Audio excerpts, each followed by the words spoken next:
Hello, beautiful people. Welcome to one of my favorite evenings. I am so grateful to our sponsors. We have a Variety is sponsoring this event tonight. Let's give them a round of applause. And enormous thanks to Nora McNeely and Michael Hurley, who are here in the audience tonight, who are sponsoring through their foundation. And I don't know if you've all been over to the new film center, the McHurley Film Center. It is a true moonshot for our community. We have a year-round art house theater with 5 screens, and it's hosting a lot of film festival events, so I hope you'll check it out. It's absolutely gorgeous. And we have done a remarkable 1-year campaign that's going to be a 3-year fundraising campaign, but we have had amazing people in this community step up and support it. We still need a little more support, so I hope you'll check it out, and I hope you'll be one of our supporters. Thank you. And tonight is incredibly important to me because one, my brother Josh is in the audience, and we grew up in a film family. My dad was a sound effects editor, so I grew up as a little kid understanding that there was more to movies than what I saw on the surface, and I've always had a big appreciation for what goes on behind the scenes. And I also want to thank our board of directors, other board of directors who are here in the audience, and people who've contributed to the Film Center. And I really hope you'll check it out. It's so amazing with art exhibits and just such an incredible resource for our community. So tonight we are so lucky to have our moderator. I'm going to be introducing her to the stage. She is the Senior Artisans Editor at Variety, Jazz Tangay. Thank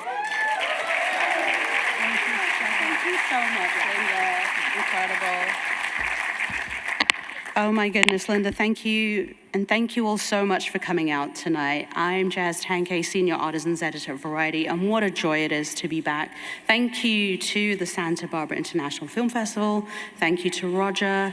So Variety just celebrated its 120th year. As we head into year 121, we have been ranked as the #1 entertainment business news site since June 2022.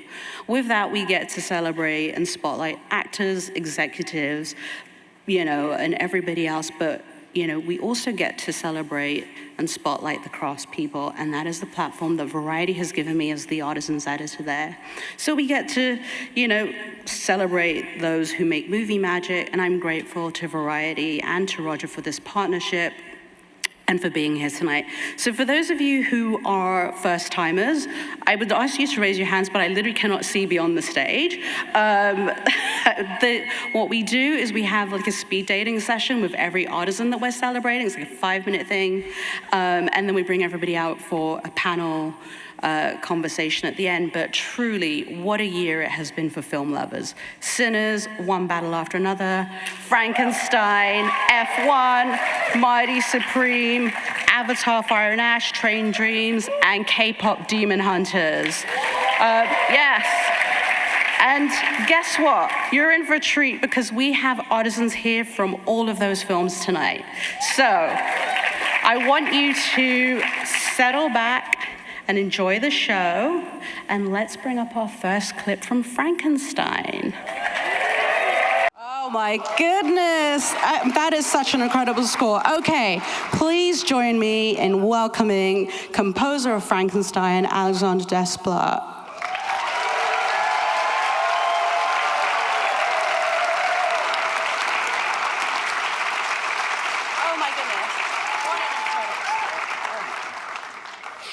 Have a seat at my speed dating place. What did you say?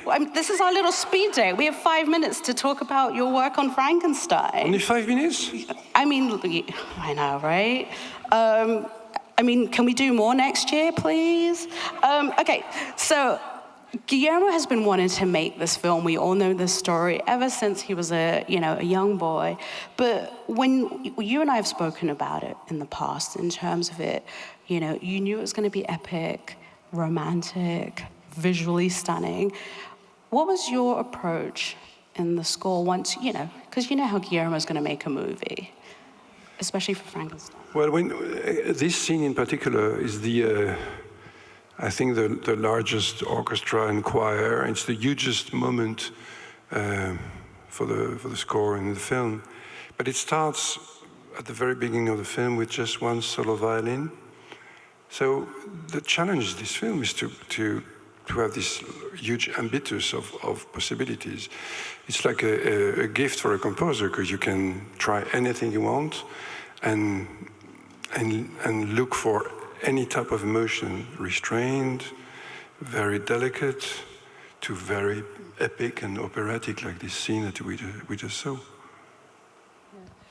To that, the opposite of that is the creature's theme, which is so soft, like the creature himself. Mm-hmm. You talked about the solo violin, but what was the main instrument, and why did you choose that for him?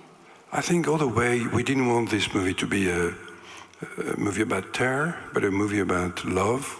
All the characters are seeking love. Dr. Frankenstein, the creature, of course, Elizabeth. And how do you give a sound to this creature who's so strong and so terrifying?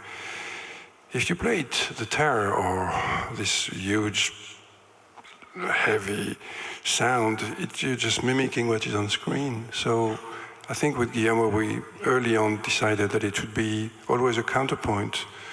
And I like when I write scores to be inside the characters' brain and emotions and convey that to the audience. The creature needed to be loved by the audience. We needed to create empathy. And the only way we found was to use the smallest, lightest, but still the most emotional and difficult instrument, which is the violin. So the solo violin plays this very simple melody that we hear at the beginning of the film. The first images of the film start with the violin that we will hear again through the film, and especially at the very end. So it gives this creature a very tender and sensitive heart. And that's what was important, that we could fall in love, not with Jacob Elordi, because ladies do that all the time, but there was a screening the other day for youngsters in a school in London, and when Jacob Elordi was on screen, they were yelling like for the Beatles in the 60s, And that was difficult for me to get that, but yeah, so the violin, yes. Yeah, Jacob Elordi and his violin. I love that. And I do love the creature's theme. I think, the first time I saw Frankenstein, I was weeping. I don't know if any of you were sobbing too, but you've also said when you find the right motif or the right theme for a character, Guillermo cries, which shows how sensitive he is to music. What was the cue or motif that made him cry here? I think it was this melody when I played him on the piano. We have this mojo with Guillermo. When I know that what I found is right, he does weep. But but when I'm wrong, when I'm too French, too sophisticated, boring, he says to me, "More Mexican, more Mexican." So. So I try to destroy what I've done before. Yeah, but it's great. We're going to get all the Guillermo secrets tonight. But, have you ever played something to him and, where he hasn't cried and you're like, oh, I need to go away and work on this a little bit? I'm very cautious. Until I know that I think I'm on the right zone, I wouldn't play it to him. It's when I think that I'm close to the Mexican border that I can. I listen to this score a lot, actually, and it's actually a really long score. It's 100, it's... Yeah, yes, yeah, I know, 2 hours of music, I know, it's a long, yeah, a lot of music, yes. Was that a conversation that you had with Guillermo in terms of how much music you were going to have? No, I think it just happens when we work on the film, you know, when we are really the hand into the engine, we just go on and happens what happens. And you know that sometimes on the dubbing stage, music goes away and it's fine, but in this film, it seemed necessary that music would convey so much emotion. The theme that we just heard here, in the fire, which is late in the film, actually appears early in the film. It's the flashback of the childhood. So, you know, writing a score, as you know, is not just throwing music to the film and, oh, there's a good scene, let's do this. It's trying to find this way through the film where you're a companion of the characters, of the actors, and a companion of the dramaturgy, and you try and expand the emotions and be the soul, the heart of the film without showing off, you know, but just being this undercurrent that just takes the audience all through the film with the characters. And so in this film, continuity was very important, and the way the themes recur or evolve, changing the orchestration, the size, the tempo, whatever we do. Well, it is a beautiful score, Thank and you. I want to say thank you for that insight into Frankenstein. Mexico, yeah. And Mexico and Guillermo. Stay seated, and we are going to bring up our next clip from a movie called K-Pop Demon Hunters. Thank you so much. Thank you.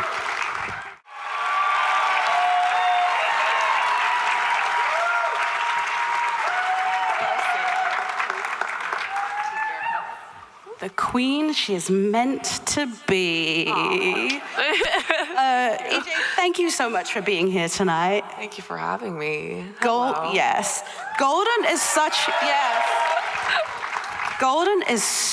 a bop. Like, I was half crying and then half wanting to continue, like, let's just continue singing the rest of the song. But, You should sing it.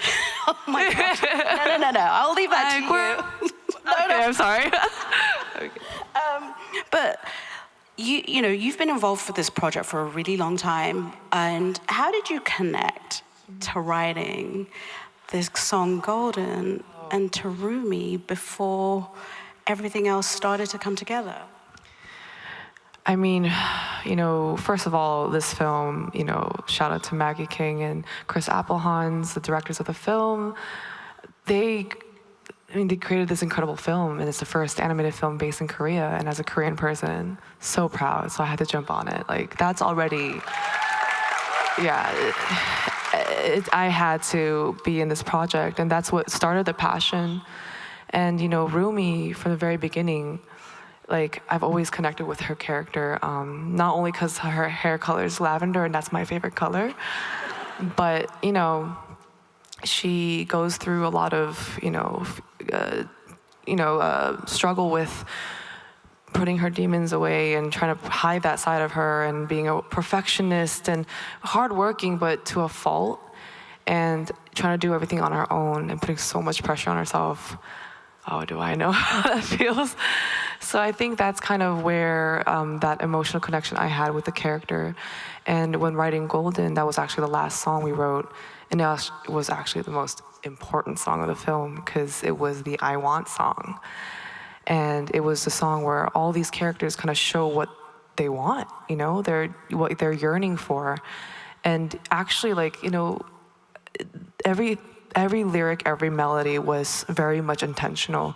The directors wanted not only the melody to have upscaling upwards to kind of metaphorically show that she's literally reaching up for this dream that she's so desperate to hold and get, and stretching her voice literally. That's not who she is, not her voice, to get her dream.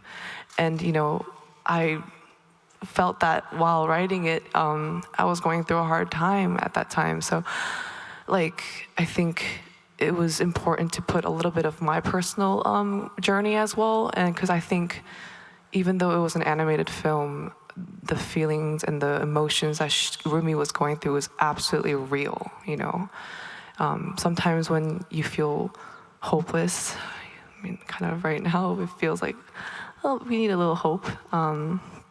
You know, you're sometimes so desperate for it that you want to like convince yourself that you can keep going up and can reach that dream that feels so impossible.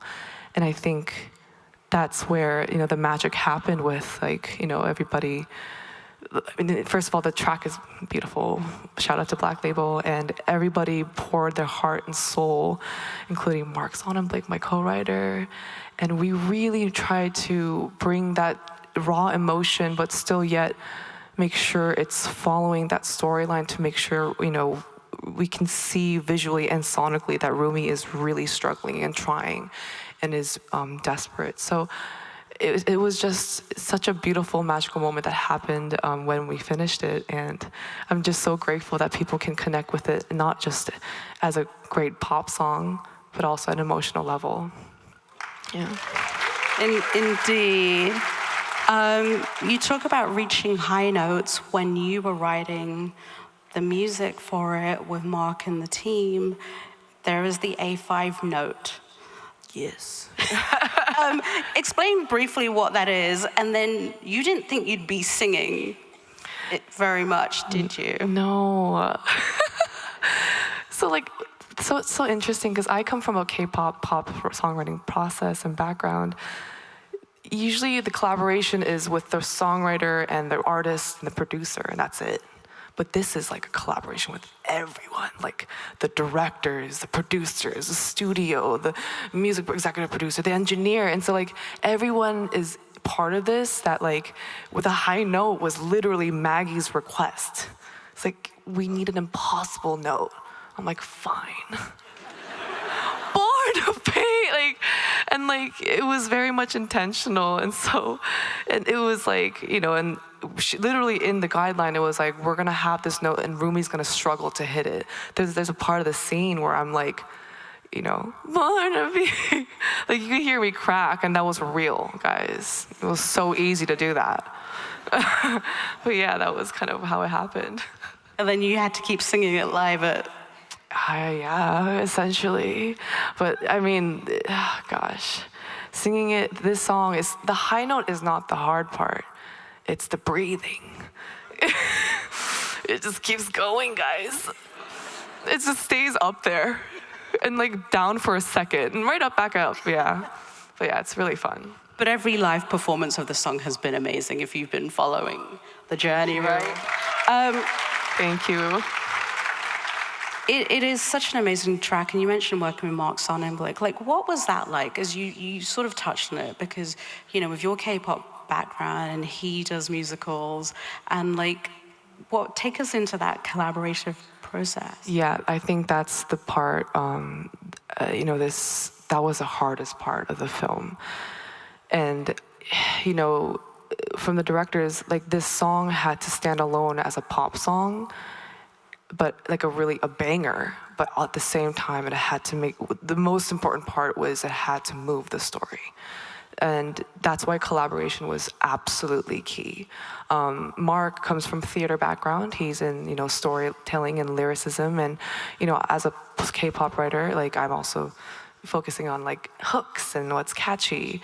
But, you know, I think it was so important for us to be putting ego aside and this constant like being policing one another of like, you know, like I'm about simplicity, great melodies, and a good concept that can not only resonate with the film, but it has to resonate with everybody in the world. That if you hear the song, you don't know it's from a film.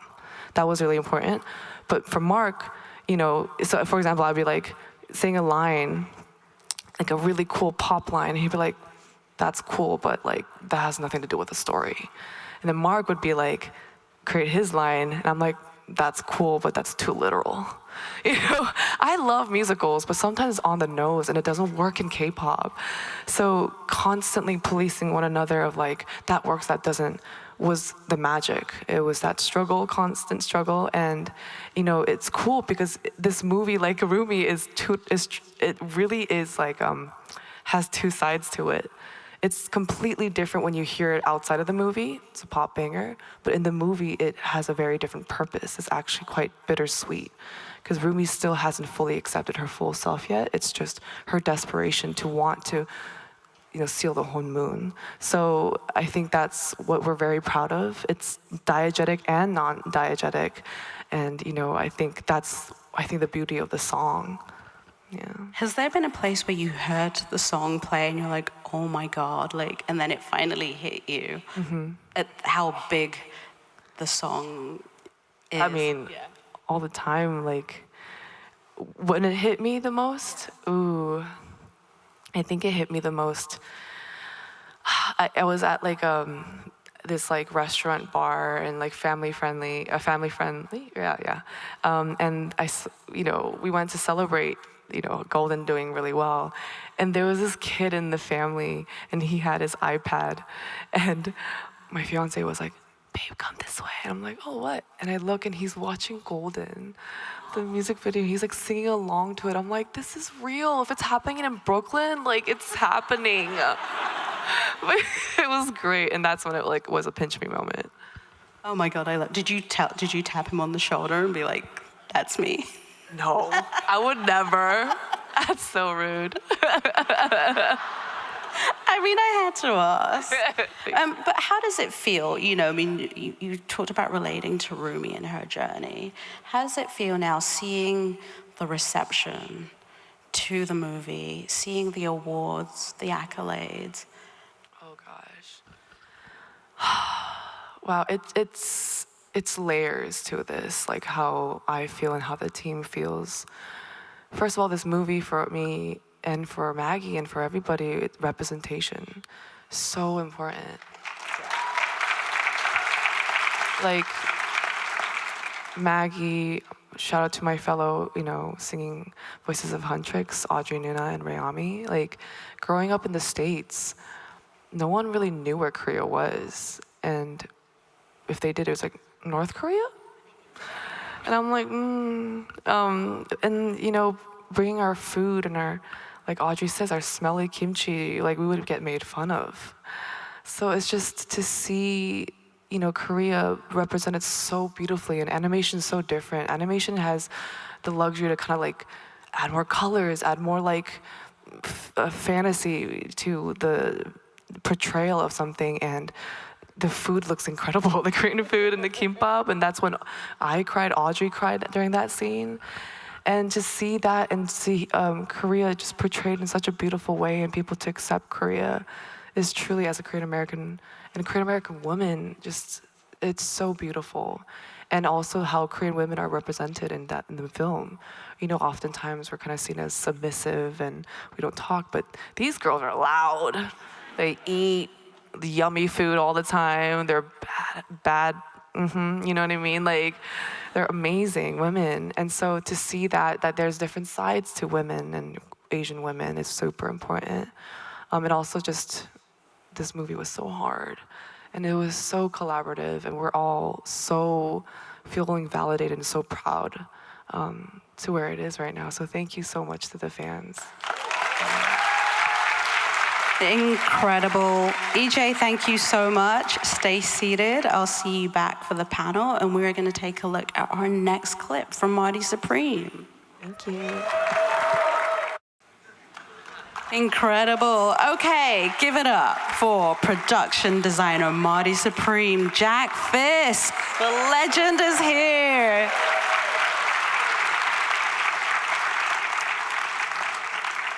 What a legend, what a work. Hi, Jack, thank you. Oh my God, Marty Supreme, New York, early 1950s. I remember what that was like. Jack, you did such an incredible job recreating New York and the Lower East Side. The one thing that I want to talk about is Orchard Street, because, anybody who's been to New York knows how, that has changed. You actually shot there. How did you, recreate that 1952's early New York on that block? Orchard Street was a real challenge because graffiti has been invented. And the buildings have changed so much from the 50s. They have garage doors that come down in front of every shop. The signs are all changed, and through research and the help of great graphic artists and art directors and scenic artists, we were able to make layers that we put in front of the existing buildings that covered up all the offensive stuff. And then the things we could change within the buildings themselves, we did. It was important because of Timothy's character was so real, and the casting was so real in this film that we had to create New York as it was. Shout out to casting director Jennifer Venditti, who was also, nominated for an Oscar and did such a great job with this. But, in the film, we travel to London, Japan, and also, you recreate Lawrence's ping pong hall. Like, talk about how you approach the different tournaments. Jennifer's work and Josh's work in creating real characters put a lot of pressure on us to create real settings for those characters. And I love research, and we started researching. We looked at a lot of films from the 50s, photographs from the 50s of street photographers. We found a film on Orchard Street that gave us an idea of the colors and the craziness of that area. And in England, we did the same thing. We went to old footage. If you do a film after 1860, you're blessed with photographs. And of course, there's always paintings and writings of people of the era, and that kind of guides you. What was it like working with Josh Safdie, and like how much was in the script, and talk about that collaborative process with him? Josh and Ronnie wrote a beautiful screenplay, but Josh called me 3 years before I started working on the film to tell me he was going to make this movie about a ping pong player. And I thought, a ping pong player? and I started seeing Josh's films and researching Josh, and I didn't hear from him again for about 3 years. And he called me and says, I've got the money and I've got Timothée Chalamet, let's make it. And I went up to New York, and his enthusiasm and excitement about the period, the story was so infectious, and it was like trying to catch a moving train the whole time. He was going so fast. He had so much to say and do in such a little bit of time that we all jumped behind him, and it was one of the most fun films I've ever worked on because of the energy. Timothy, the first time I met him, he did like 10 push-ups, and he says, I'm ready to go. And he had that attitude throughout the whole shoot, and then he had it when the film was done. He got involved in the promotion of the film, and he started wearing orange outfits and chasing blimps around Los Angeles, and it added a certain fun to the whole awards season, I think. And he did a lot of it in character. He had trouble shaking that character, or he didn't want to shake it. And so many kudos to him, because he was playing a person that could be totally unliked, but Timothy's personality is so strong that you found yourself rooting for somebody you didn't like. And that was somebody that's in all of us, where we're striving that we forsake the people around us to try and advance in this world. And I'm just glad that Josh is attracted to these kind of characters, and we see some ones that are hard to represent on film. Can we go inside the shoe shop for a second where he works, and like how you and your team built that out? Yeah, the shoe shop was it was a found location on Orchard Street, 137 Orchard Street, and it was a clothing store, and it had been in business for about 60 years, but the clothes in it were about 60 years old. I don't think they ever sold anything, but there were piles of it all over. So we emptied the store, and that took about a week. And then we started restructuring the ceiling so it wouldn't fall in. And I found in that store great colors from, I don't know how far back they went, from the 40s. And we were able to use those. And we researched shoe parlors of the era. And I remember when I was a kid, in Illinois. You could go into a shoe store, put your shoes in this machine, and look down and see your bones of your feet through the shoes. They've since been outlawed because there was so much radioactivity that they couldn't control it, but it made it so much fun to go into the shoe store. And our great set decorator, Adam Willis, was able to find one of those machines, and he started collecting all the seats and foot, I don't know what you call them, footstools and they were coming in great colors. And then he ordered 8,000 shoe boxes. He got them of the right size, and our graphic artist started making labels for him, and we did tests, and he used every one of those shoe boxes between the store and the storage area beneath. And it was, it just grew slowly, that inside.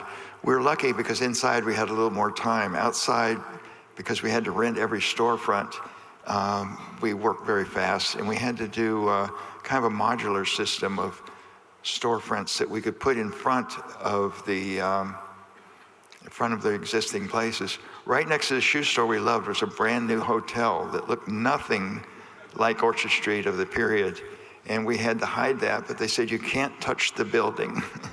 So we built modular units of storefronts that we could prop up in front of it in just a moment's notice. I mean, we only had maybe a couple days to prep that whole street. It's mostly because of the cost of renting out the stores. Amazing. What incredible insight into Marty Supreme from the legendary production designer Jack Fisk. Jack, if you stay seated, we're going to take a look at our next clip from Frankenstein. Stunning, stunning. Okay, please give it up for Frankenstein's costume designer, Kate Hawley.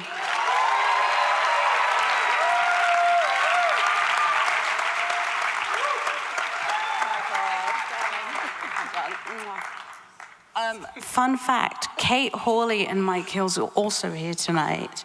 They just landed from Berlin, and look at them, how amazing. It's all in the toilet. She looks.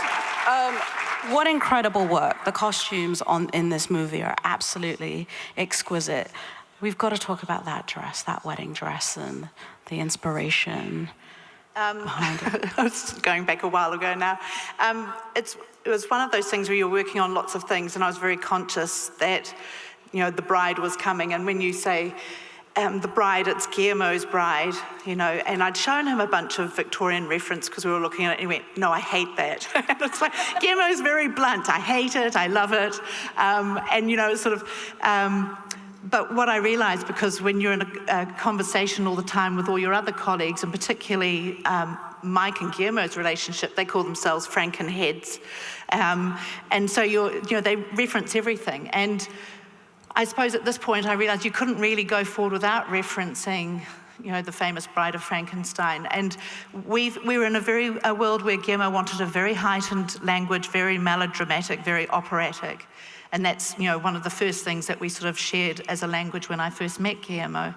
And I started sort of playing with that idea, and then really it was about the overall language. At this point in the storytelling, we're telling the story from the point of view of the creature. In the first half of the film, Elizabeth references Victor's mother and Victor's story. So really my job was to work from the inside out, and we developed this language of anatomy, whether it be fractal patterns or x-rays and things like that. So really, I looked at Mike's creature as the inspiration. Tamara was developing the cell that the creature was in, that reference, you know, the body, the rib cage and that. So, you know, really I built this dress from the inside out. So I think that dress has got about 5 layers, and we were playing with the language of x-rays. So each layer became sort of part of the metamorphosis. And in my historical research, I'd found ribbon bodices, so that language started echoing itself. And then, you know, in Guillermo's world, lots of mud and lots of blood. And then when she was wounded, the effect of blood was like another piece of anatomy. You're looking at it almost like a flayed body. And part of the red coming through was, this is the wonderful thing about working with Guillermo and all our colleagues. You're working through a structure that's very circular. So the image of red at the end, the bloom of blood coming through her dress, is echoing what we see at the beginning with the mother on the steps. So we're playing all these games all the time and working in between, constantly with Dan Louston, Tamara, Mike, to develop. So the bride sort of a part of all of that language, really, yeah. Love in a it. few hours. Love it. It is an exquisite dress. What about the creature? Because this is him at the end. He's got that big, heavy coat. But what is his evolution in terms of? He goes through several evolutions, and Mike will speak to a lot of that. And at the beginning, we see him almost Christ-like on his, creation table. When he comes to the graveyard, Guillermo talked about it being the remnants of a battle scene from the Crimea. And, I was looking at how, clothes disintegrated on skeletons. And there's a lot of always, and we get stuck as artists. I don't just put out a drawing and go, it's done. I always come back to the script, often, and there's so much rich texture, all these themes and layers are in Guillermo's script, and the creature talks a lot about the memories of another man, and so that coat's really like putting on the flayed skin of another man. We had the imprint of where the flesh had disappeared and the skeleton had made its imprint, and that became his coat. So again, you got the idea of the creature's body coming through the layers of clothing. And then when he went to the mill, clothing becomes the first gift of love that he receives from a stranger. And in the scene for the wedding, Guillermo said, it's the creature's wedding, Kate. And I went, oh. Okay, so, and we took on a sort of more princely silhouette, really. And as we go through, Victor and the creature are always, they're two sides of a coin, and they're sort of mirroring each other. So whatever I did with Victor, I echoed it in the creature and vice versa. So at the end, we see the creature ennobled, he's eloquent, he has, has sympathy and love, and Victor becomes more of the creature, with his broken nose and his prosthetic leg and all the flayed sort of furs and things. So we're always playing these games of repetition, the circular sort of imagery, repeating images all the time. But I do that always. I'm always aware of the conversations my production designer's having, the conversations that he's having with Dan. We're all, because the more you're involved in that process, the more you're part of the language, you understand how it's developing and can contribute to it, really. And Guillermo shares so much. There's no excuse not to be in the same world, What did you learn about working with Guillermo this time around? Because this is your second collaboration with him, right? Less eloquent in his vulgar statements. I actually have a document from Pacific Rim with all his jokes, which I'm probably going to be banned, but I'll have a look at them. I think I learnt he shared so much. Never before have I been on a set. First of all, in the process of the prep, he had his office right in the middle of the art department. So often I would try and sneak past with a drawing I hadn't finished, and he'd yell out, Kate, or, but it was great, the open door, because you had to just sort of be present and sharing ideas. And I think the thing that we're all so thrilled about was that every day we were welcome, when the shoot was, when we were shooting, you were allowed, there was an open invitation to the editing suite. That doesn't happen. I've never had a director share that with me, and on set, we would be able to see him. He was editing as we were filming. It was all happening in real time. And he would show us the cut from the day before. So he'd show the actors, he'd show anyone on the crew if they wanted to. So that sharing was the most extraordinary thing, and I think we all benefited from it. It was an amazing process. Yeah. Amazing. Well, speaking of Mike Hill, he is up next. So if you stay seated, we're going to take another look at Frankenstein. Yes. Thank you, Kay. And I'll see you back for the panel conversation. Oh, my God. I'm envious of Oscar Isaac getting to hug Jacob Elordi like that. Okay, please welcome from Frankenstein makeup artist Mike Hill. Fresh off a plane from Berlin, too. Always good to see you. It is a long walk. The Green Mile. try doing it in the dark in heels. I was like, if I fall, this is going to be hilarious. Mike, you did such a phenomenal job on this makeup here. Thank you. Fun fact, you've talked about this in the past, 42 prosthetics pieces for the full creature makeup that we see, 10 hours to transform Jacob Elordi. But, we've heard about working with Guillermo, a few times tonight. What was important here in doing the makeup for the creature? Well, it was important to make the audience understand that the creature himself wasn't an evil creature. It was just people's conception of him being different. They were afraid of him. So we wanted to get that across and, and not make a moving monster, but make a sympathetic character. And he really is. Also, something else that I read was how your makeup actually altered Jacob Elordi's physique. Talk a little bit about that. Well, as you may have noticed, Jacob Elordi has a good physique already. It was more than, and that was the thing, this is why the makeup took so long. I know it seems a crazy amount of hours, but it was practically a new paint job every day, because I didn't want to, and Guillermo certainly didn't want either, was to make Jacob, covered in rubber. We just wanted to paint him every day so he looked like an ivory statue, like something that was so pristine, like a newly minted Porsche or something like that, because Victor Frankenstein, it certainly portrayed in this movie, and you can see it in, Kate's wonderful costumes. He's an artist himself. He's an eccentric artist with an ego, and we figured that he'd want to build a creature, or should I say a son, that was, kind of beautiful and not some monstrosity. And he totally isn't a monstrosity for those of you who've seen the film. Talk about the different coloring, because it's not one color on the creature. There's different shades of blue and... No, that was another thing that I talked to Guillermo about. I'm sorry, I just had a champagne in there. And for the nerves. Some very ferocious creatures in the wild are all these beautiful colors. So we figured, again, we looked at alabaster and stuff like that, and saying that this is like a real marble man, like with luminescence coming out of him. So I decided to put these color hues and purples, greens, blues, even golds, like over his heart window here. It's like a gold in his skin, just to, again, to accentuate the fact that, Victor's making something that is pristine and clean and not morbidly ugly in any way. Yeah. The one thing is also, we've never really talked about this, Mia Goth plays young Victor's mother, and she also plays Elizabeth. Talk about the makeup early there for Victor's mother.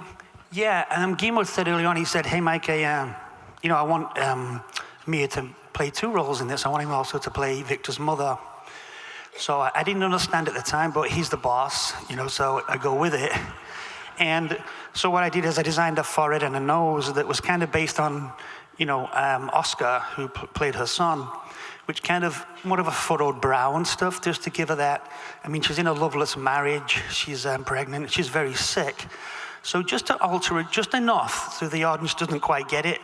And even if they do understand it's Mia, it doesn't matter, because later on, and this is what Guillermo's magical storytelling is, and I only realized when I watched the movie for the first time, why he wanted her to play both parts is that's why Victor's so enamored by her, because all throughout the movie, he's drinking milk, he's wearing red, he's really a mummy's boy, and so Elizabeth reminded him of his mother, and so it made sense, once I saw it on the screen and not on the printed page, and again, that's the genius of Guillermo making that decision.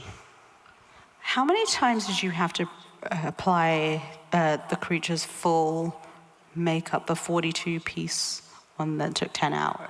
Yeah, we did about 50, well, he wasn't semi-naked 56 times, but certainly 25 times out of that. There were 10-hour sessions. We would start at midnight. Our alarm clock would be set for 11 p.m. Jacob Elordi has the patience of a saint. He never complained once 56 times. I'm not good with maths, but add that up, 10 hours, 56 times. There's a lot of hours. The only thing I would see with Jacob is occasionally I would see his little finger twitch a little, just like that, just a little. And then I'd say, okay, let's have a break, let's have a coffee or whatever. But that was it. The man is a champion, and this movie wouldn't have been the same without Jacob Elordi. Absolutely not. Yeah. And the thing about Jacob as well is he really does use the makeup. He uses the teeth, he uses the contact lens. And when he first came to my shop, and I just tried some appliances on his face, the dentures, the wig, he just started moving right away in this real graceful way, but also awkward. Like his wrist would move independent of his other arm, and his knee would move independent of his foot. And it was so spectacular. He really wanted this role, and he really wanted to give it his all. And I think that, he achieved everything that Guillermo dreamed, and certainly what I dreamed as well. Incredible. And it's a phenomenal performance as the creature, and your work too on this is absolutely phenomenal. Mike, if you stay seated, we're going to take a look at a clip from our next movie, One Battle After Another, and I'll see you back for our panel conversation. Oh my God, truly insane car chase. First of all, before I bring out our next honoree, are you all having fun tonight learning so much about these incredible movies? All right, I'm glad. Okay, because I want you to give it up for Andy Jurgensen, who is the editor of One Battle After Another. Also, a UCSB alumni.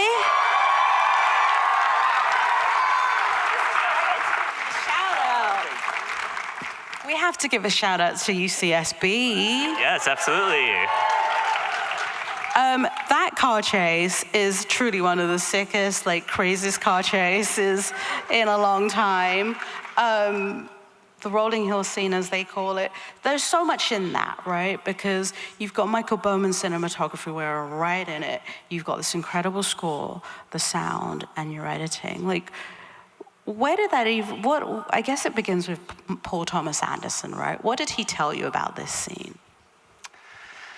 Well, it's interesting. We actually,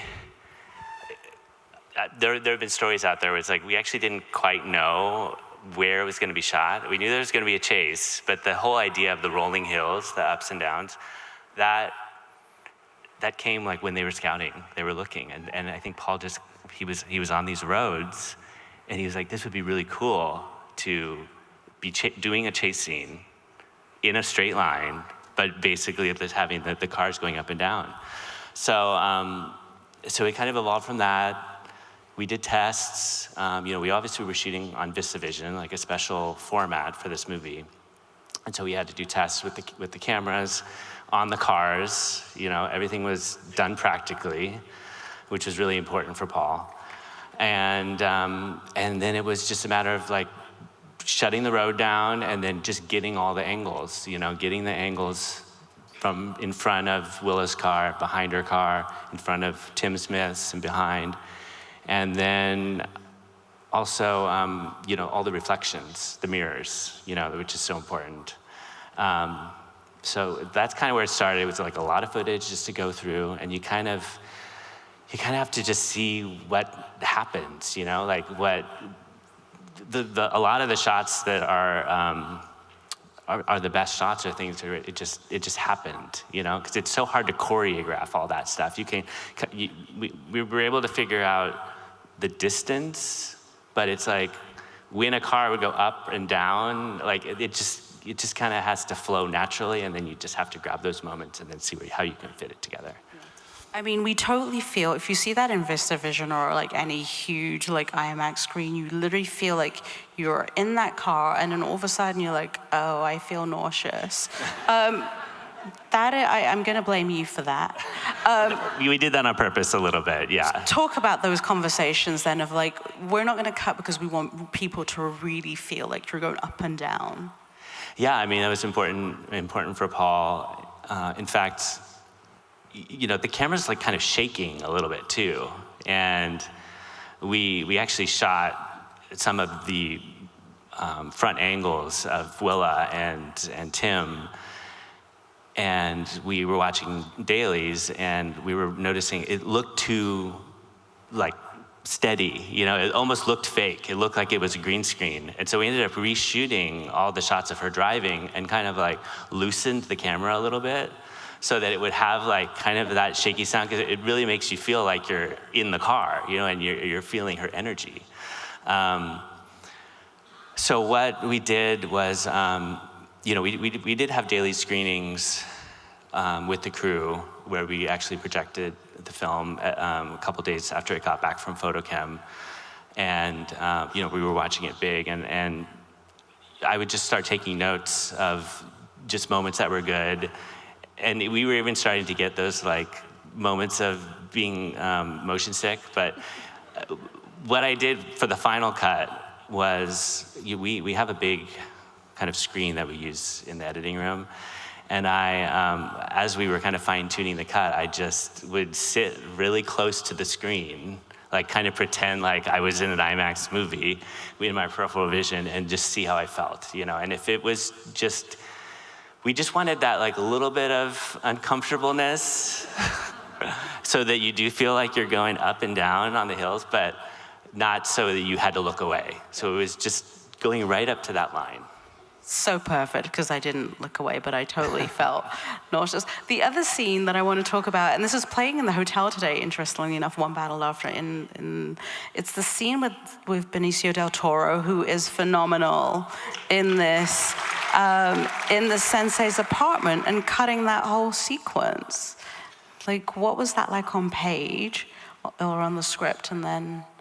Well, it kind of, I mean, it was roughly the same, but what Benicio was able to do was bring such good texture to the role. And what was amazing about that sequence is, so we shot in downtown El Paso, and we were able to kind of use the streets around that building, like the perfume shop, and then we actually we built the sets of his apartment above the perfume shop as well. So it's kind of like a living set, like a sandbox. So it's amazing for the momentum of that scene, because the camera is able to go down the street, into the perfume shop, up the stairs, into the apartment, and you have really good momentum that we just really tried to keep alive for that whole sequence. And of course, you know, Benicio and Leo are so great in that scene together, and the guy on the phone. So you just wanted to keep the energy up. And then of course we also had the music, Johnny's music. So it was that, believe it or not, that scene kind of came together pretty easily, just because it flowed so well. You know, it was more just kind of modulating when we would go to like the soldiers coming up, or cut to Willa in the van. So it was kind of moving those pieces around. But just the energy that the characters brought, it jumped out at you. What was the most challenging scene to cut in the movie? Well, the scene, or the sequence that went through the most versions was the DNA test sequence, actually. That was a lot longer in the script, and we shot, it was just a lot more footage. And so we had to pare it down. You know, you're kind of so far into the movie at that point, so we kind of had to pare it down to like its essentials. It still has to be a substantial scene, but we just had to crack that, you know? And so we ended up using the scenes between Deandra and Danvers, who's like the other military guy, kind of as ways to cut away. And then we could sometimes like reorder lines in the DNA test, just to kind of, I don't know, just create like a different sort of a feeling. So that was a challenge. That was like a tough nut to crack. And then we'd also started out without any music. And so then we ended up adding this, Johnny wrote this really cool, sort of like a military, like ticking clock kind of a score through that, which added a lot as well. So it was a lot of work, but I think we got it. And Johnny's score is amazing, and that sequence is so good. Andy, stay seated. We're going to take a look at our next clip, which is from F1, a whole different type of car chasing. What a cliffhanger to be left on. Okay, please welcome from F1 supervising sound editor, Al Nelson.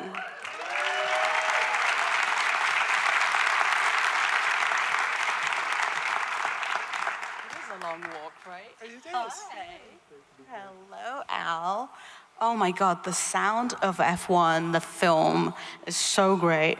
And part of it that makes this whole film so fantastic is, you know, I feel like the cars and the races are characters unto themselves. So talk about how you and the team built the sound of this movie. It was quite an exciting venture, and we learned a lot. These cars, there's only 20 of them in the world, these cars, and there's only 20 people that drive these cars.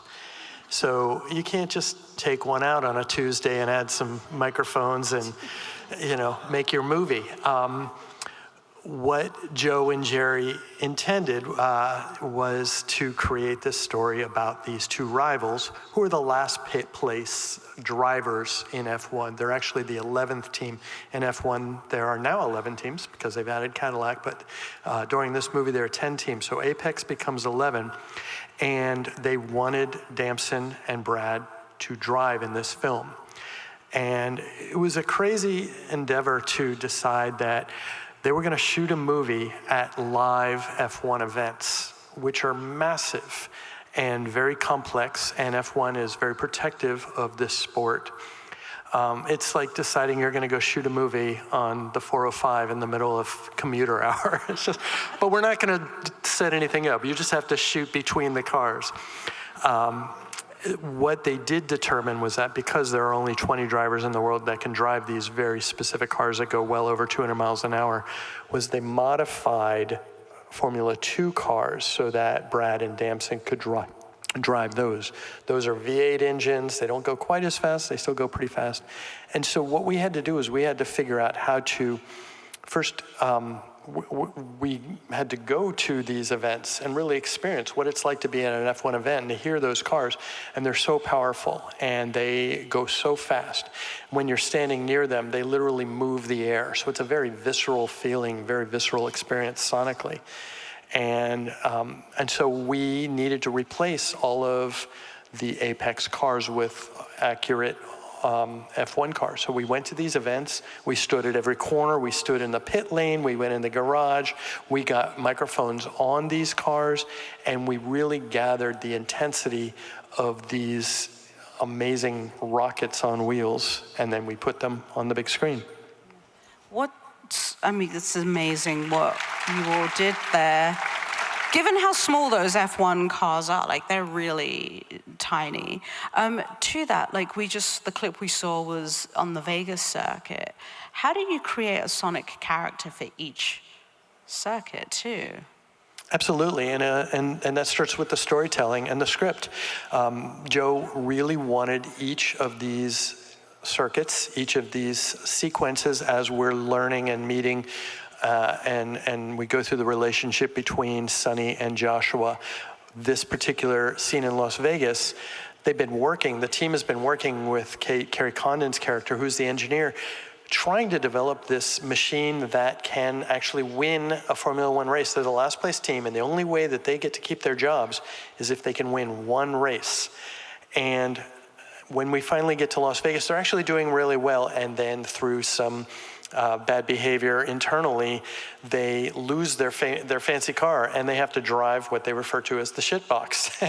And so Sonny is very angry and we're in his head. So this particular sequence, we're very much from the perspective of Sonny Hayes and his anger and his frustration that everything they've worked for has gone out the window. And so we're underwater kind of with these engines. And it's, you know, the voice of Crofty and Brundle are kind of in the distance and the crowds are muffled. And you really kind of feel the speed. And I was there when they shot this at Las Vegas, and you go down to this street circuit and you're right there. And they're some of the fastest straights in the sport. And these cars go by you and it's just like a missile going past you. And so this particular scene, though, is one where we're very much in Sonny's head, whereas Silverstone is very much about creating that authenticity of an actual dramatic F1 Grand Prix and we're there with the 20 cars, there's no music. So each scene is different so that you don't feel like it's same old, same old. It's an evolution of storytelling. No, it's so incredible.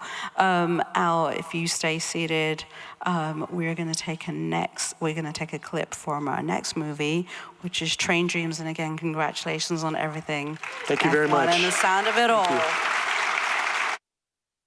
That was Avatar, Fire and Ash, not Train Dreams, because I don't know my alphabet apparently.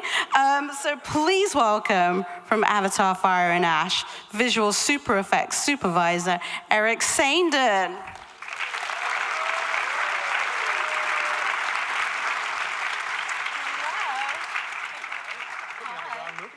Hello. I was like, wait, different movie. I didn't work on that movie. I love that movie. But Avatar, Fire and Ash, one of my favorite characters, Varang, played by Una Chaplin. What an incredible film this is. This is bigger than Way of Water. That sequence totally pushes like the integration of like actors, CG, practical, CG extensions. How did you approach this particular sequence? That's a great sequence because it puts them in an environment you're not used to. In the different movies, we see the bridgehead area with the live action people, and we see the jungle and the water with the Na'vi usually. And in that sequence, we were able to pull the two together, which was a great contrast. And it was, we had such great actors on it, right? Una Chaplin, amazing. And her performance throughout the whole movie is amazing. But it's also all the other actors, their performances came up so high. And they had such great performances throughout this whole movie. But that scene was a great one because we were able to bring the technology of the humans with the raw Na'vi and the tents and the Maruis and everything. It was such a great sequence. Yeah, it's such a fun sequence to watch, but also, now we're dealing with fire. We've seen you, we've heard you talk about water simulation. What about fire? Like, how do you make sure that is, full action and getting that correct? Without getting into the super nerdy details of it all, we spent a lot of time burning things. Like, it was one of the best parts about this whole movie. Dylan Cole, one of the production designers, he built this amazing Marui. It was very, very detailed. I don't want to say full size because it was more human sized.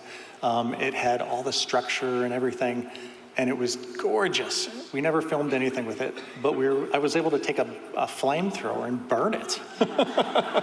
But by using reference like this, which Jim really, he makes us do that. We have to do reference for everything. We were able to get great reference and then actually build a effects solver that we were able to do exactly that. We thought about the fluid that ignites the fuel, the air, how the air around it is moving the fire around, how it all works together to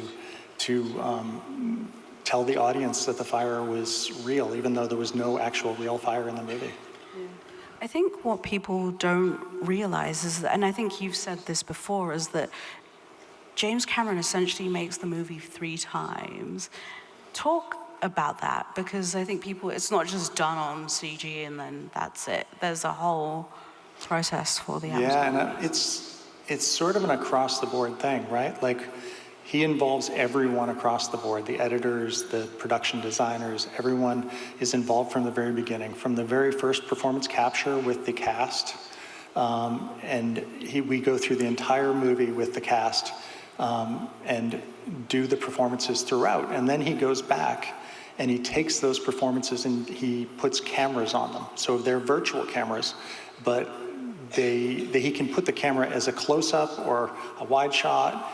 You never know what's going to be each performance, so the actors have to prepare for that, for every shot to be a close-up. And then once he goes in and puts cameras on it, then we get it in the visual effects side, and we're able to add the environment, add the water, add all the effects, all the other elements that become the final image that everyone gets to see on film. And you sort of touched on this, but how collaborative is James, especially when it comes to the the visual effects team and what it's like working with I him? mean, for directors I've worked with, he's absolutely the most collaborative of anyone I've ever met. We include, every day I caught up with the production designers, the sound editors, the DI guys, and we would discuss every single shot and how it worked through the whole pipeline and how Jim wanted it to work. And I sat in an office next to him, so he would come in every day. And Jim, unlike Guillermo, he had different emotions. He didn't cry, he had, we'll say, stronger emotions. And he was very passionate about how he wanted things and how the story was the main point. Every shot had to be part of the story. It had to tell a story, and it was meant for something. And if a shot was just there for a big explosion, he'd take it out of the movie. So every shot had to mean something. What was the toughest sequence to put together in visual effects for the team? I'd have to say one of the hardest was the big emotional sequences. There's a great sequence with Stephen Lang and Una Chaplin. It's sort of the first time you meet Una in the Marui. And it's a very intimate scene. And those two, I mean, Una, early 30s, Stephen, not there. And it was the two of them, and they were very connected, and they had to play off each other. They were this very connected couple.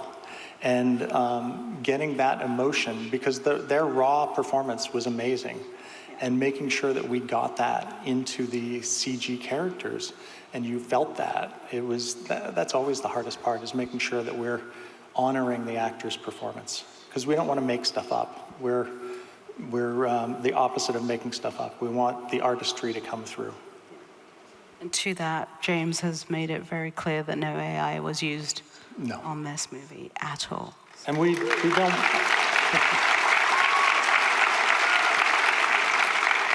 I'm sure AI has its place, but it's not in films that Jim works on. We can do deep learning and things to help the process, but we never want to do AI that replaces artists, because that's not why we're here. Incredible. Okay, Eric, thank you so much for that insight into Avatar, Fire and Ash. And now we have the clip from Train Dreams. Such an incredible performance from Joel Edgerton. Please welcome, from Train Dreams, cinematographer Adolfo Veloso.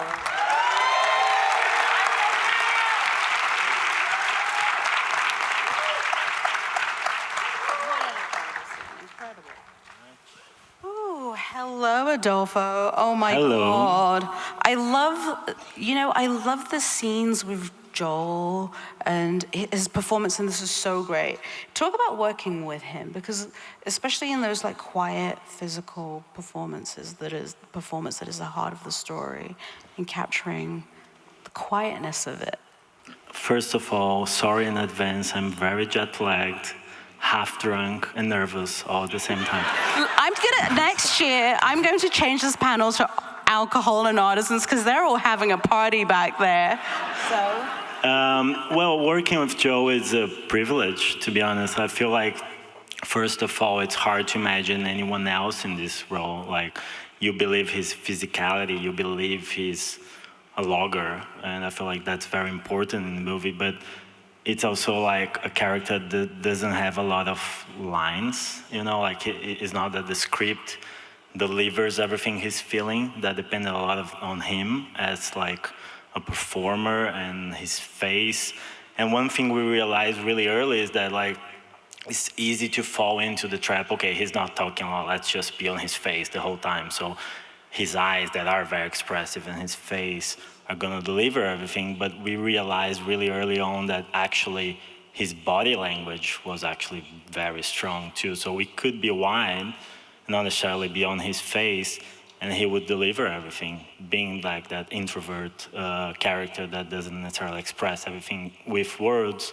He was just delivering everything with his body, his face. So I mean, to be honest, I just had to make sure I could capture it.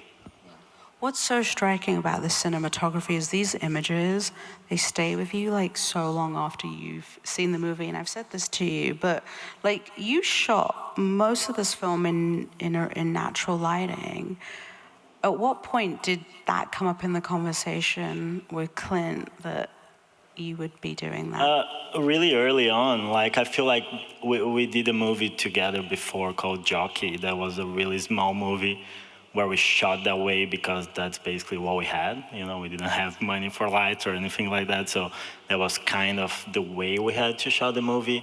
And while that, like, it's very challenging, and we had to overcome a lot of issues with that, we realized how magical that was at the same time, like the amount of freedom we have by having a smaller footprint, the fact that the actors could inhabit those spaces and move around was something that we were, okay, how do we replicate that now in a movie that is much bigger than Jockey, that it's a period movie, that we, differently from Jockey, that we had a crew of 10 people, now we have a crew of more than 100, but like how we hide everybody in a way that it feels like we are with a crew of like 5 people, so the actors can actually have a freedom, and natural light was part of that. You know, like when we were shooting, we were often like just following the actors around from inside the cabin to outside the cabin.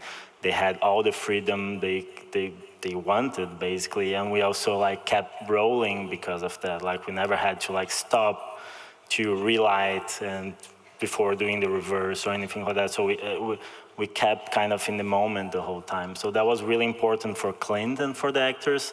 And I feel like it's also a way of making it easier somehow to connect with characters that dress in a different way, talk in a different way, live in a different way, because period movies have that in a way, right? You have so many layers that are between you and the characters that I feel like trying to remove those layers could help in a way. Yeah. To that, knowing that you were going to shoot a lot in natural lighting, how did that influence the camera choice and your lens choice? A lot, especially because we had to choose 2 different sets of lenses. We had one lens that we really wanted to use for day exteriors. I love the flares of those lenses. They felt like the best lenses to capture nature and to render the trees, but they were really slow lenses. And because we shot everything at night with like real fire, candles and campfires, oil lamps, that was not enough. So we had to have a different set of lenses for all the night work. There was like a much faster set of lenses. And that allowed us to shoot with just fire. You know, there's some scenes in the movie that are lit by a single candle or stuff like that. So it did really influence a lot in our decisions, but I feel like, again, all to privilege somehow acting and the story and the emotions. Your Oscar nomination is huge in Brazil. It's being celebrated. You are being treated like an absolute rock star. You got a football jersey, because we say football, not soccer, yes. Right? How does it feel to have like an entire country celebrate you? It's insane. Like the last thing I expected in my life when I was shooting this movie about a logger that lived in the past century in the middle of nowhere in America is that I was going to be talking about football because of that. You know, it doesn't make any sense in my mind, but it's amazing. And I feel like it's really amazing to know that Brazil is celebrating cinema with like my nomination, but also with Secret Agents nominations, including Gabriel that is here, casting director from Secret Agent. And we are celebrating that the same way we always celebrated football or soccer. And it's amazing that we're celebrating culture the same way, you know, and art and cinema. So I feel like it's a big statement for Brazil. I think we're living an amazing moment in Brazilian cinema, and it's amazing to be a small part of that.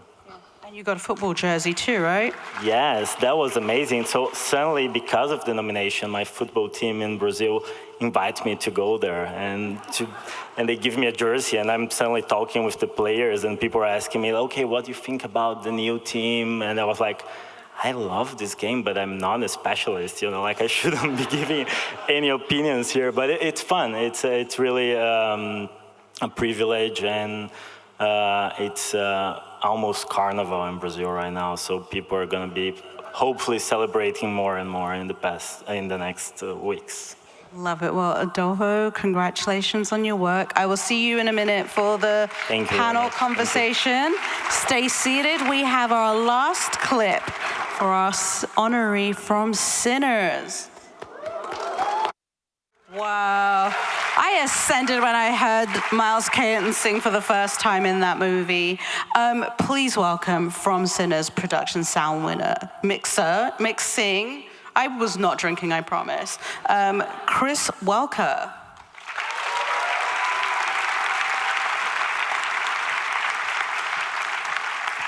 I know you all have a party back there. Hi, Chris. Woo, what a sequence. Piercing the Veil. Sinners, truly an incredible movie. And that Piercing the Veil sequence was so good. I mean, there's so much to it because it's made to look like this continuous one shot, and it combined like so many sound challenges, which I know were not easy.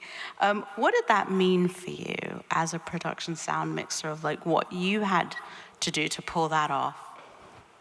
Well, this particular sequence was kind of it was a multi-part approach. From the beginning, when I met with Ryan, he talked about a number of musical moments throughout the movie. And many of them, he put a big emphasis on the capturing of those performances, and that they would be live on set. And many of them would be also acoustic performances with guitars, period guitars from like the 1930s. We were shooting this movie in New Orleans during the summer. And if you've ever been there at that time of year, it's very hot and humid, which is a challenge for stringed instruments and also for morale. And so he talked about all these different performances throughout the movie, and I read the script, got to this portion that we referred to on the movie as the surreal montage. And, the question I had was like, what's up with this? What is this one? And, when I read the description, it didn't jump out at me as being a big live music performance per se. And he said, well, it's going to start out with a live performance of Sammy. It's the first time that Sammy is going to be performing in front of, the patrons of the juke joint. And then there's going to be it'll go into the surreal moment where it'll basically be a music playback scene. And so I was like, oh, great. So like I can take a break when we get to that section. And that did not end up being the case. So when it started out with him performing, that was all live performance. He grabs his guitar, he comes out and introduces himself to the juke patrons. And, it's very quiet in there, the way that they design the set. There's the sound of feet on the wooden plank floors. You could hear the echo and the reverb and the rafters of the location. All these sorts of things that, for me, it really puts you as an audience member in that space. I think that's kind of an important thing when capturing the live performance for that. And then, we were shooting this with IMAX 65 millimeter film cameras.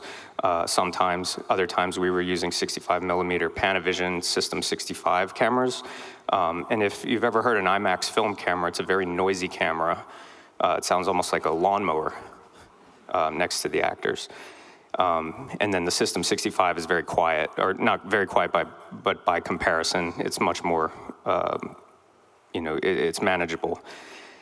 So we started out that sequence with Sammy performing with the guitar, singing, and we did a wide shot. And I'm looking at the rehearsal of this, and I'm thinking, well, I need that guitar sound to be as close sounding as when we get in for that tight shot.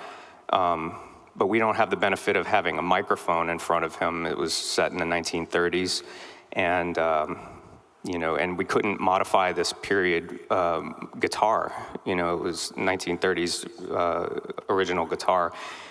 So we talked with our costumes department, had them take one of our lavalier mics and sew it into the cuffs, the cuff of his shirt, so that it would be right next to the guitar. And then that way we could get that close-up guitar sound even when we were in the wide shot. And then when we went in tight, then we kind of did the more traditional things of putting boom microphones above the actor's head, below for the guitar, and things like that. And then when we got into the surreal part, that was when it got really interesting, because we switched over to the noisy camera. And we had our Steadicam operator operating with these, with the IMAX film camera. And that wasn't so much a problem, because at that point it was basically going to be music playback. We were more focused on choreography, dancing, the maneuvering of the camera in relation to the actors and things like that. But what was interesting is that mag, the canister that has the film in it, he could only shoot for about 76 seconds before we would run out of film.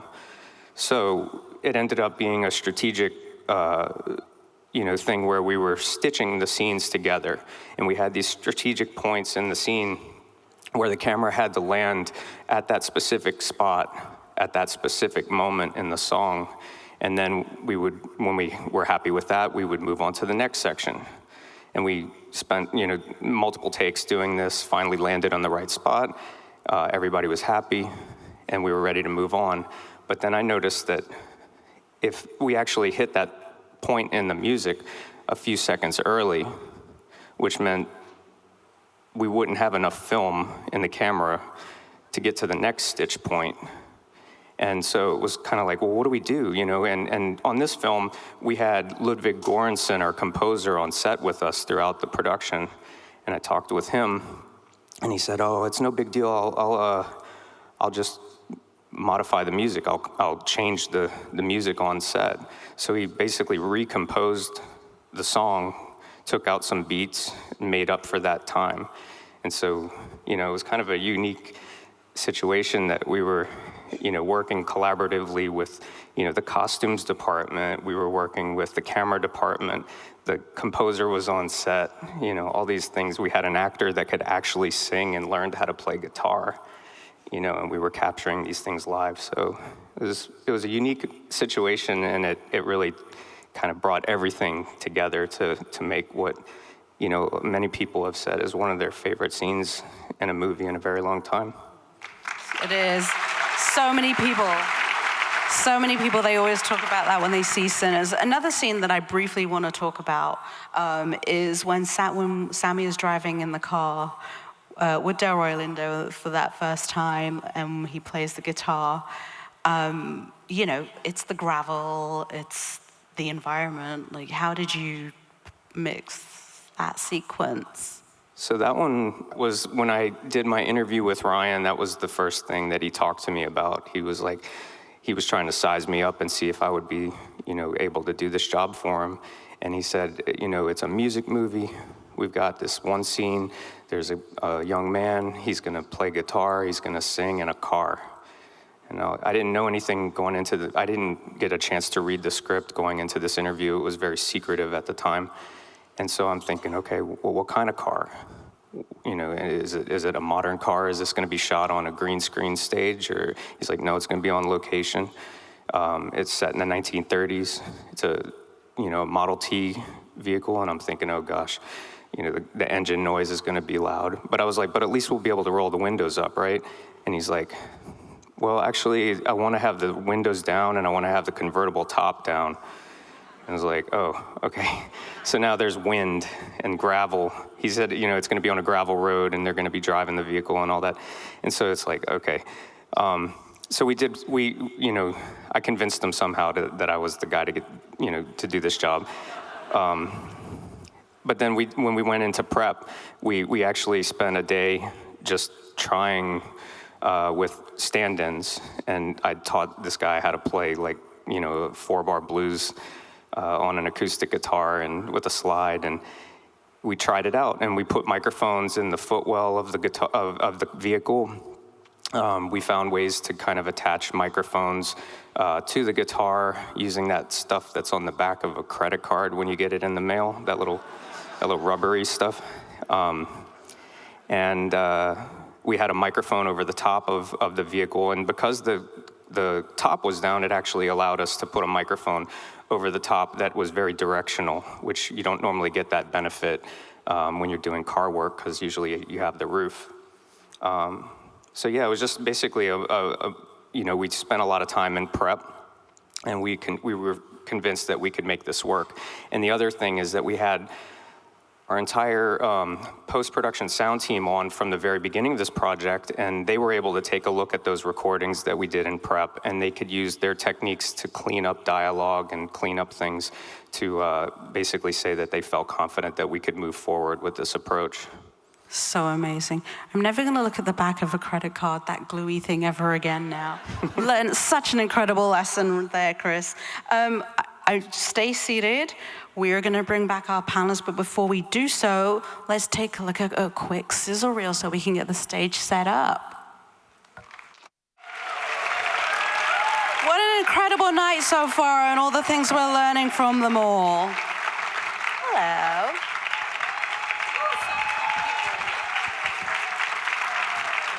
She needs help getting up. You good? She needs help. Yeah. She needs help getting up. You good? No, good. Okay. All right, have a seat, everybody. Can we just, they're so amazing. We've learned so much tonight. Let's give it up for everybody. I always like the panel conversation because it's always like, what am I going to ask everybody today? Like, this is where we have fun. But I'm going to start with Chris at the end because we're here to wait the whole evening. So the question tonight that I want to ask is, what advice would you give your younger self? I know we've got a lot of USB students in the house, and our industry is not always easy. So looking back, what would you say to your younger Chris? I think the biggest thing that I would suggest is find something that you're truly passionate about in the film industry, if that's what you're pursuing, because there are many times where it can be very challenging to, move in the direction that you're looking to move into. And if you don't have that passion and those things that, when you're not working and you're not being paid to do the job, you have to find something that you want to do even when you're not doing it for a job. And then, it makes it easier for you to kind of get through those harder times. Love that. Adolfo, what about for you? Good question. But I feel like the good advice is that get a lot of sleep now, because you're not gonna sleep ever again, either because you are too busy working or because you're too anxious because you're not working. So that's it. Eric? For our side, for the sort of visual effects side, I'd say for students, I would go, don't do straight up, don't learn the computers, learn the artistry. Learn if you want to be a lighter or something. Go take some cinematography classes, photography classes. If you want to be an animator, take acting classes. Like, learn the artistry. The computer, the buttons are always going to change. Don't learn the buttons. They always change. It doesn't matter. Learn the artistry. Love that. Al, what about you? What advice would you give your younger self? I would probably first smack my younger self, and say, wake up. I always was so determined to control everything and to make sure that my next steps were in my power, and to just let let the world shape you and enjoy each opportunity and really grow. And as I get older, each of these opportunities, this one is a perfect example, to just meet people and to enjoy and to grow is invaluable. Andy? My advice would be to be patient, because, you know, especially in editorial, you have to work your way up. You know, you have to start as a PA, you have to be a second assistant editor, you have to be an assistant editor, and that time is, you're figuring out the politics of a cutting room, you're figuring out the politics of a production, and you're trying to find the people that you want to work with, you know. And so if you just continue on working on projects with people that you want to be with and want to spend 12 hours a day with, and keep cultivating those relationships, ultimately, you know, the right thing will happen. Getting some great advice here. Mike, what about you? This question gets harder because I was going to say everything they did. You know? I would say, only from my field, is learn, practice every aspect. Don't try and just go for the eye-up role. Don't try to just be the top sculptor and the top painter and the maker. You got to start making molds, and you got to do the groundwork as well. That's what I would say. And then you've always got work if you can do every part of the job and not just go for the major player roles. Yeah. Kate Hawley, what advice would you give? You're speaking to someone whose dad still asks, when am I going to get a real job? Still happens. The dreaming, I had parents that read books, and I was brought up around music, and not limiting yourself to one thing. Go out and look at museums and go to the library. I know it's a funny old thing, it's that building with books in it. Open pages that lead you down other unexpected rabbit holes, the joy in that. And for me personally, learning to listen more. I'm a bit like a bull at a gate, so I'm learning to listen more still. Jack Fisk, what advice would you give to your younger self? Well, there's so much good advice here. I would say start working, make films, if it's little films. Steven Spielberg started with 8mm films, and find friends that want to make films, make them with them, and you'll start to find parts of that films that attract you, whether it be sound, camera, acting, directing, production design. Alexandre? I'm not going to talk about Mexico again. No, I think a young composer should, or somebody who wants to be a composer for cinema, should know music from all over the world, know the history of music, but also know the history of cinema. To be able to connect with a director, you need to know what cinema is about, not technically, and the evolution of cinema through the years. But as my friend Kate said, go to museum, learn, read, watch, listen. Yeah. EJ, what about you? What advice would you give? I think for me, I have two things that go hand in hand, but it's kind of, film related, but the great Bruce Lee, he has a quote that I always live by. It's to live like water. I think it just resonates with me so much because water, when it's ice and when it's rigid and it's very, when you're narrow-minded, it breaks. But when you're like water, whatever form or cup or, thing you put in water, it turns into that shape. And I think that's so important as a person and as a songwriter. And therefore, and to be like water, you have to have no ego. So having ego, I think, is when you become like ice. You're hard to work with, you break easily. And so I think that's something very helpful, especially in film. It's very collaborative. You can't have ego. It's about creating the best product for the movie, for the song. So yeah, I think that. Okay, the next thing is, you've inspired so many people here tonight, I'm sure, to dream big, as the Marty Supreme theme is. But I'm curious, what is a book, movie, or song that inspires you in your life? EJ, I'm going to start with you and then go up the panel. No, it's such a hard question to put on the spot. A book. A book, movie, or song that inspires you.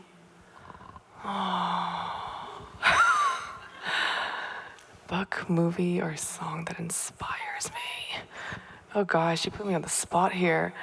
I mean, yeah. I can go to Alexandre and come back to you. Yeah, can you come back to Okay, go, Alexandre. What movie or song inspires you? You want a tip? Yeah. Please. It's a French book. Oh. Sorry. I would go for Arthur Rimbaud's poems. Yeah. That's obvious, but it's good. Jack, what book, movie, or song inspires you? I got first interested in building forts when I saw The Little Rascals and Our Gang Comedy. And then when I saw Scout and what's that great movie with Scout and the father who was the lawyer? Yes, To Kill a Mockingbird. You see, it's right up there. It blew my mind to see this world. Yes, Elmer Bernstein's score. Always good having a composer on the panel.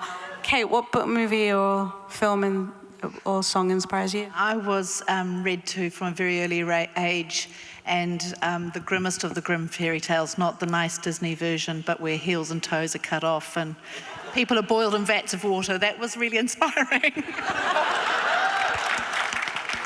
That's why it's perfect working with Guillermo. Mike, what about you? What's your Well, something that inspired me to do what I do, I think, was making Michael Jackson's Thriller. You know, to see makeup artists in Hollywood, I was only a kid when I watched that. There were not men in lab coats like Jack Pierce that I really thought it was. It was just a bunch of young guys having fun and making creatures. And I thought, shit, I can do that. So here we are. Andy? I remember, so the movie that I saw where I really realized the power of editing and how cool it can be is I remember watching Silence of the Lambs on VHS, and that scene that we all know of when she's like ringing the doorbell and you cut to down below and it's like kind of a fake out. I just remember that being like so cool and realizing, okay, I want to do that. Love it. Manifesting dreams. Al, what about you? What inspired you? What movie, song? Yeah, before I knew the job I have was a job, I remember seeing Jurassic Park. And then I went on and discovered that this was a job. And I started at Skywalker Sound, and my first boss was Gary Rydstrom. And I remember saying, I'm going to do what that guy does. And very cool. All right. You would think, coming from visual effects, I'd probably say Star Wars or something like that, but which I do love. But the movie that really kicked it off for me was like Stand By Me and the old school movies that really, as a kid, you really connected to those kids and you saw how a story could get told on screen. So it's just what connected to me as a kid. Beautiful. Golden. Yes. I like that that is answer. true. I would say a movie. It's hard not to say City of God because I feel like that's a movie while I was young and I watched it when I wanted to do movies, and I feel like that was the movie that made me believe that people like me could be in stages like this. So I would say that. And Chris. I feel embarrassed to say this out loud, but I'm kind of more of a manual kind of guy, like as far as reading manuals. I have some good ones if you're looking for some suggestions for later. Mostly PDFs. But as far as movies, like the first movie that I think really spoke to me, maybe this is equally as embarrassing, but it's true, was Bill and Ted's Excellent Adventure. And,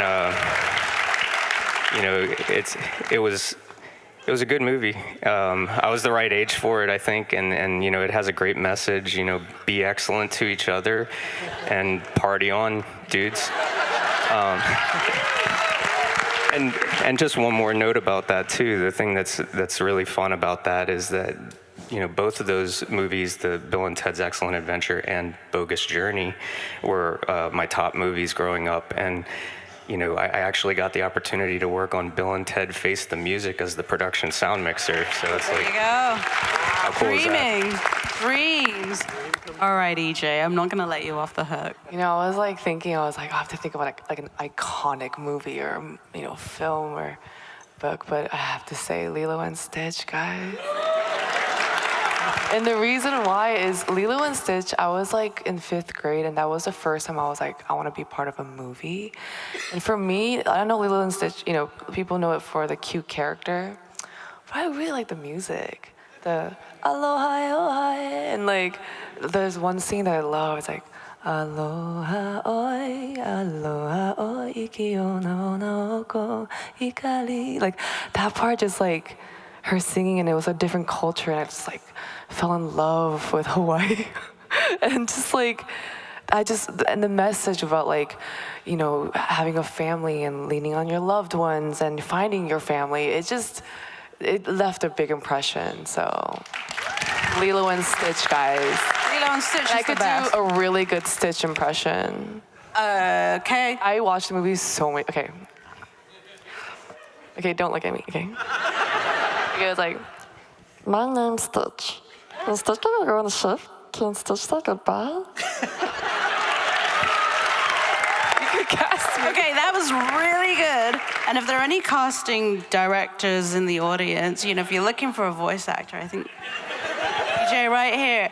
That was so incredible. That was such a great conversation. We learned so much from all of you. Can we give it up once again for the Variety Artisans Awards class of 2026? And now, please welcome to the stage Academy Award-winning production designers David and Sandy Wasco. So I'm going to join the applause for you all. We've heard so much amazing information. I'm just dying to see all the movies again with new eyes and new ears.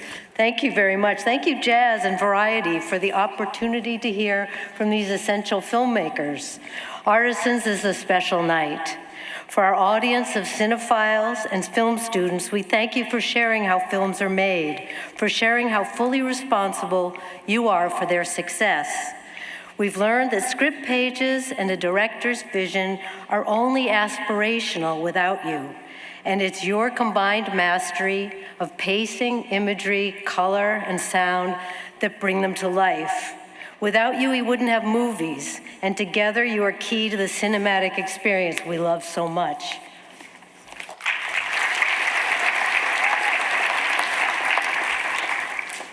First off, it's a great honor to be standing on stage with my fellow production designer, Jack Fisk. An honor to be here with all of you. We've been glad to hear about your training, your accomplishments, and your challenges you've faced, and are especially glad to hear that your desires and dedications, the sparks that initially attracted you to movie making, are alive and well in your work today. And for that very special work, we are pleased to represent the Santa Barbara International Film Festival in recognizing you all tonight with the Variety Artisans Award. Congratulations to EJ, original song, K-pop, Demon Hunters. Alexander Displat, original song, Frankenstein. Jack Fisk, production design, Marty Supreme. Kate Hawley, costume design, Frankenstein. Mike Hill, makeup and hairstyling, Frankenstein. Andy Jurgensen, editing, One Battle After Another. Al Nelson, sound editing, F1. Eric Sandin, visual effects, Avatar, Fire and Ash. Adolfo Veloso, cinematography, Train Dreams. Chris Welker, sound mixing, Sinners. Congratulations. Thank Thank you, everybody. Thank you all for coming out tonight. And once again, thank you to this incredible group of artisans and to the Santa Barbara International Film Festival. Class of 2026.